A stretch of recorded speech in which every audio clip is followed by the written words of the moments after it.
नमस्कार दोस्तों, T20 channel पर आपका स्वागत है। आज से हम शुरू कर रहे हैं डेली डोज, जिसमें हर दिन सुबह 5 बजे हिंदी के अति महत्वपूर्ण 20 प्रश्नोत्तरों की श्रृंखला लेकर आ रहे हैं, ताकि आपकी एग्जाम की तैयारी अच्छे से हो सके। तो क्योंकि हमारा लक्ष्य है अब की बार JRF पार, तो चलिए देखते हैं आज के कुछ महत्वपूर्ण प्रश्न। पहला क्वेश्चन है, आसमान पर चढ़ाने का अर्थ है।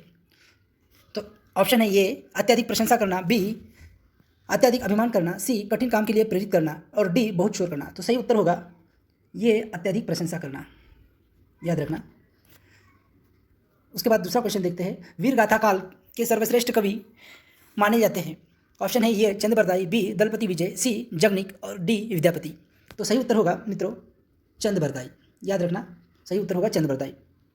तीसरा क्वेश्चन है, पृथ्वीराज रासो के रचनाकार है। ऑप्शन है ये चंद बरदाई, जी जगनिक, बी जगनिक, सी विद्यापति या डी जयदेव। तो सही उत्तर होगा ये चंद बरदाई। आगे चलते हैं, अगला क्वेश्चन देखते हैं, कबीरदास की भाषा क्या थी। ये सदुकड़ी, बी ब्रज, सी कन्नौजी या डी ब्रज खड़ी बोली। तो यहाँ पर उत्तर सही होगा, देखो सदुकड़ी भाषा, याद रखना। हमेशा सदुकड़ी भाषा का प्रयोग किया है कबीरदास ने अपनी रचनाओं में। आगे देखो, शिव वावनी के रचनाकार है। ये भूषण, बी पद्माकर, सी केशवदास या डी जगनिक। तो इसका सही उत्तर होगा ये भूषण। इसका सही उत्तर होगा ये भूषण। अगला क्वेश्चन देखते हैं, परिवर्तन नामक कविता सर्वप्रथम सुमित्रानंदन पंत के किस कविता संग्रह में संग्रहित हुई। इसका सही उत्तर होगा, देखो ऑप्शन देखो, वीणा, बी पल्लव, सी तारापथ या डी ग्रंथि। तो इसका सही उत्तर होगा बी पल्लव, याद रखना दोस्तों। अगला क्वेश्चन है, भिखारीदास की रचना का नाम क्या है। ऑप्शन है ये काव्य वर्णन, बी काव्य विवेक, सी भाव विलास या डी नवरस तरंग। तो सही उत्तर होगा बी काव्य विवेक, याद रखना, बी काव्य विवेक। अगला क्वेश्चन देखते हैं, 19वीं सदी का साहित्य सर्जना का मूल हेतु क्या था। याद रखना, 19वीं सदी की साहित्य सर्जना का मूल हेतु क्या था। ऑप्शन है ये ईसाई विरोध, बी मुस्लिम विरोध, सी पराधीनता का बोध या फिर डी परमाणु परीक्षण। तो सही उत्तर होगा दोस्तों सी उत्तर होगा सही, पराधीनता का बोध, याद रखना। अगला क्वेश्चन देखते हैं, यह प्रेम को पंथ कराल महातरवारी की धार पे धावनो है नामक पंक्ति किस कवि द्वारा सर्जित है। ऑप्शन है ये धनानंद, बी बोधा, सी आलम या फिर डी ठाकुर। तो सही उत्तर है बी बोधा। सही उत्तर है बी बोधा। अगला क्वेश्चन देखते हैं, आचार्य केशवदास को कठिन काव्य का प्रेत किस आलोचक ने माना है। ऑप्शन है ये आचार्य पद्म सिंह शर्मा, बी आचार्य नंद दुलारे वाजपेयी, सी आचार्य विश्वनाथ प्रसाद मिश्र या फिर डी आचार्य रामचंद्र शुक्ल। तो सही उत्तर है डी आचार्य रामचंद्र शुक्ल। चलिए आगे देखते हैं, अगला क्वेश्चन, महाकवि कालिदास की अभिज्ञान शाकुंतलम का हिंदी अनुवाद किसने किया। ऑप्शन है ये सदासुखलाल, बी गोस्वामी विठलनाथ, सी राजा शिव प्रसाद या डी राजा लक्ष्मण सिंह। तो इसका सही उत्तर होगा डी राजा लक्ष्मण सिंह, याद रखना।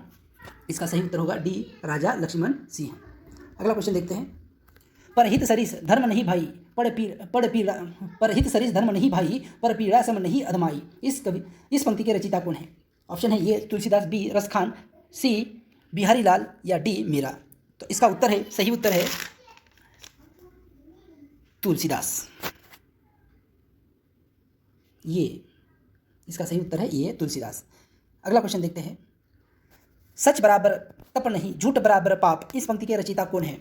सभी जानते होंगे इसका आंसर, ये कबीर, बी मीरा, सी मलिक मोहम्मद जैसी या फिर डी रसखान। तो इसका उत्तर सही उत्तर है ये कबीर। इसका सही उत्तर है ये कबीर। अगला क्वेश्चन देखते हैं, अष्टछाप के सर्वश्रेष्ठ भक्त कवि कौन है। यह भी बहुत आसान प्रश्न है। अष्टछाप के भक्त कवियों में सबसे श्रेष्ठ कवि कौन है। तो इसका उत्तर है, ऑप्शन है कुंभन दास, बी सूरदास, सी परमानंद दास या डी कृष्णदास। तो इसका सही उत्तर है सूरदास, बी सूरदास। अगला क्वेश्चन देखते हैं, भूषण किस रस के कवि है। ऑप्शन है रौद्र रस, बी वीर रस, सी करुण रस या डी श्रृंगार रस। तो इसका सही आंसर होगा बी वीर रस, याद रखना। इसका सही आंसर है बी वीर रस। चलिए अगला क्वेश्चन देखते हैं, हिंदी का आदि कवि किसे माना जाता है। ऑप्शन है ये स्वयंभू, बी अब्दुल रहमान, सी सरहपा या डी पुष्पदंत। तो सही आंसर है ये स्वयंभू। अगला क्वेश्चन देखते हैं, निम्न में से किस छंद का प्रयोग भक्तिकाल से पूर्व नहीं मिलता। छप्पय, दोहा, सवैया या भुजंग प्रपात। तो सही उत्तर है सवैया, सी। अगला क्वेश्चन देखते हैं, भक्ति द्रावड़ी उपजी लाए रामानंद, यह कथन किसका है। ये ऑप्शन कबीर, बी रामानंद, सी तुलसीदास या डी पीपा। तो इसका सही आंसर है ये कबीर। याद रखना, भक्ति द्राविड़ी उपजी लाए रामानंद, ये कथन किसका है? तो ये कबीर का। चलिए अगला क्वेश्चन देखते हैं। किल्लदास किस संप्रदाय के साधक थे? याद रखना, ऑप्शन है तपसी शाखा, नाथपंथ, व्रजयान या अघोर पंथ। तब किल्लदास किस संप्रदाय के साधक थे? तो यह है आंसर है ये तपसी शाखा के। याद रखना। अगला क्वेश्चन है और आखिरी, राम काव्य के रसिक संप्रदाय का आधार ग्रंथ है ये राम भजन मंजरी, अष्टयाम, उपासना, बावनी या ध्यान मंजरी। तो इसका सही आंसर है ध्यान मंजरी। याद रखना, इसका सही आंसर है ध्यान मंजरी, डी। इस प्रकार के आज के हमने 20 क्वेश्चन देखे जो आपके लिए बहुत ही अति महत्वपूर्ण थे, एग्जाम की दृष्टि से बहुत ही महत्वपूर्ण ऐसे क्वेश्चन हमने देखे।